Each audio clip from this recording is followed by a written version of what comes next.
Usai melaksanakan rapat paripurna DPRD Sumsel yang membahas Raperda Perubahan APBD Sumsel 2018, Gubernur Sumsel Alex Nurdin mengajak semua pihak, baik dari eksekutif, legislatif, serta masyarakat untuk bersatu mendukung program gubernur dan wakil gubernur terpilih periode 2018-2023, serta selalu menjaga kondusivitas keamanan. Hal ini harus dilakukan mengingat banyaknya prestasi yang telah dicapai Sumsel, salah satunya menjadi tuan rumah Asian Games 2018.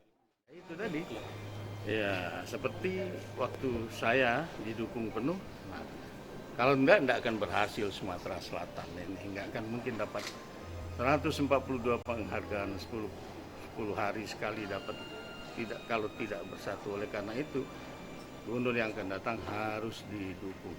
Ya. Ia menambahkan tugas berat menanti Gubernur Sumsel terpilih untuk mempertahankan prestasi yang telah dicapai sampai saat ini. Tentunya diperlukan kerjasama semua pihak yang terlibat agar program baru tersebut dapat tercapai demi menjadikan Sumsel salah satu provinsi terbaik di Indonesia. Tim Liputan Sriwijaya TV.